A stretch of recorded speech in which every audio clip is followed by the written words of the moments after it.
Hello everyone and welcome to episode 24 of the Layton Fitness podcast.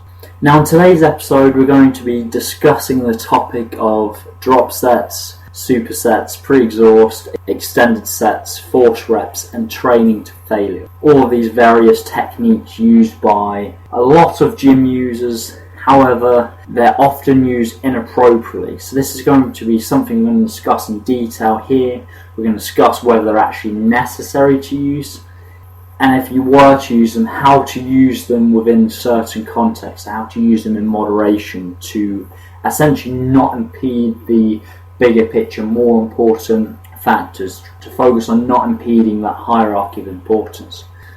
So let's just give a quick overview. The main reason why I believe people use these varying techniques is they're more focused on the pump, they're focused on how they feel in the gym, they're focusing on pushing every set to absolute failure and beyond, and they feel that if they don't do that, they feel like it's a wasted set. Their perception is they want to be walking out of the gym after almost killing themselves, pushing themselves to the max.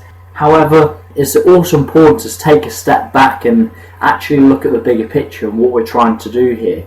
So we're giving the context of someone trying to increase hypertrophy, muscle gain over a period of time. And as we've discussed in some other podcasts, one of the main primary significant influences for increasing hypertrophy, muscle growth over time is increasing training volume over time, with the caveat the load is heavy enough. So volume is sets times reps times load. And as we're going to discuss later down this podcast, some of these techniques I discussed at the start of drop sets, supersets, pre-exhaust, extended sets, force reps, and training to failure can actually impede this hierarchy of importance, increasing training volume over time. So because that is actually at the top of our hierarchy of importance, increasing training volume over time, we need to be very careful using some of these techniques that we don't impede this hierarchy of importance. So for example, we need to consciously think about this perception of walking out of the gym, having trained everything to failure, doing pre-exhaust and all these different varying techniques and feeling like we've had a quote-unquote great session, or a session where we've trained smarter, we've actually increased strength and volume from our previous session. So it's important to come back to that distinction, to be objective, to focus on actually being measurable and actually being progressive rather than just a random approach. And just going briefly back to increasing volume over time, as I discussed in some of my previous episodes, there was a really brilliant study by Brad Schoenfeld where he essentially measured powerlifting rep ranges and bodybuilding rep ranges. So the powerlifting rep range doing lower rep work and the bodybuilding group doing more typical hypertrophy work in around the 10 rep range. And this study was unique because they matched volume. So sets times reps times load. So essentially the powerlifting group were doing more total sets to increase volume.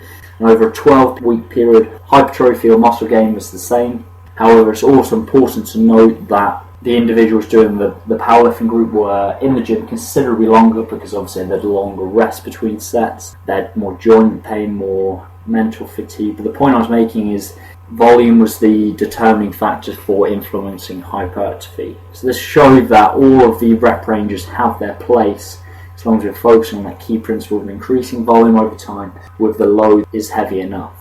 Now going back to the original topic of drop sets, supersets, pre-exhaust, extended sets, force reps and train to failure, and I just want to give you an example of how this can potentially impede that hierarchy of importance of increasing training volume. So let's just take a simple example of training to failure. So let's just say we have an individual that does a bench press. This individual is going to do 3 sets. The first set they're going to go to absolute failure. Let's just say they get 9 reps with 100 kilograms.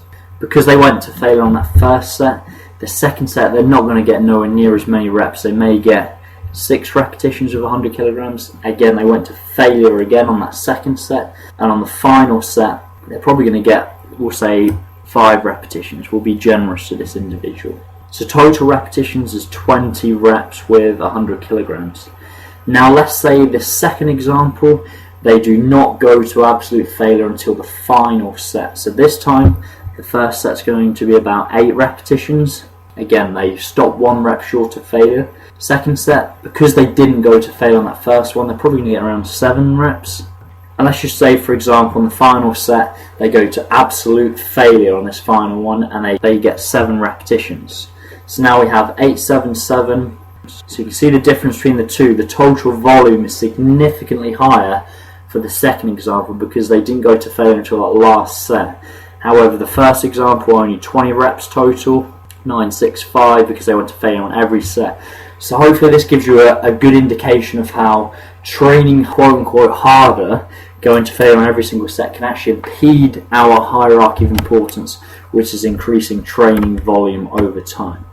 Now, another example, if you're using any pre-exhaust techniques, again, if you're doing, say, an isolation exercise prior to a compound movement, the compound lift, the amount of load you're going to be using is going to be significantly less, significantly lower, and therefore reducing total volume again.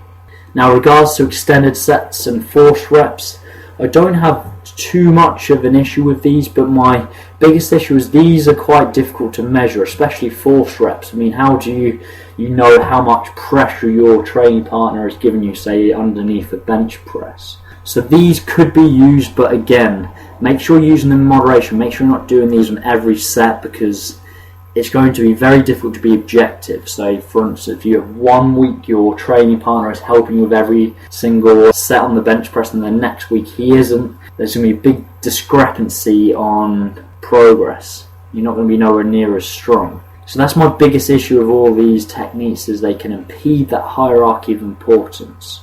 Now, does this mean that I don't believe you should be training to failure at all and using some of these techniques? No, absolutely not. Training to failure does have its benefits in terms of recruiting all of the fibres. However, as discussed above, it's important to use it in moderation. So therefore, some general practices are to take your big compound lifts to failure on that last set, or as close to failure as possible on that last set. However, the prior set stopping 1 to 2 reps short of failure.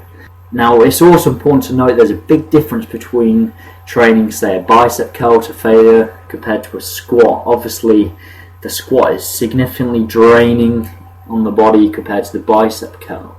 So with a lot of your isolation movements, you can certainly train to failure a lot more frequently, and you can potentially use some of these techniques as well for some of your isolation work. So hopefully this has given you a great overview of how these techniques can impede the hierarchy importance of volume.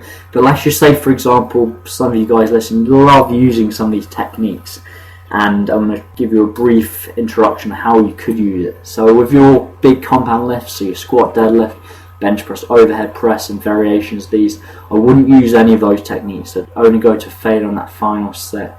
However, if some of your isolation work, I don't see why potentially the last set of any of your isolation movements you couldn't use any of the above techniques. However, I wouldn't be using them on every single set because, like I said, it can impede that total volume and thus impede that top of that hierarchy of importance. So hopefully you found this very useful. Just to conclude, make sure to keep in mind the bigger picture. Just because you feel like a warrior, you feel like you're exhausted leaving the gym, that doesn't mean anything. The real question should be, did you make progress compared to your previous session? If you're going to use failure, extended sets, forced reps, use them sparingly, use them potentially on the last set of some of your isolation movements, but try and avoid them on your big compound lifts, with the exception of potentially failure on that last set. However, there is one example where you could potentially use supersets without too many diminishing returns, and that would be, say, if you're training arms, biceps and triceps. There's no reason you couldn't superset those opposing muscle groups back to back, because obviously when you're training biceps, the triceps are resting, and vice versa.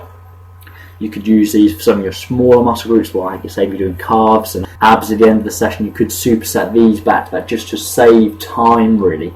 But make sure you're not using on these big muscle groups where you need that time to recover. Otherwise, again, total volume and the load used will be significantly lower. So I hope you found this useful. If you're still yet to download my free ebook, How to Set Up a Nutrition Plan, if you go to James Layton, Layton iifym.fitness.co.uk, and you'll see a tab at the top of the page called free ebook, and you can download that immediately. So thank you very much, guys. Hope you enjoyed it. I'll look forward to speaking to you next week. Take care.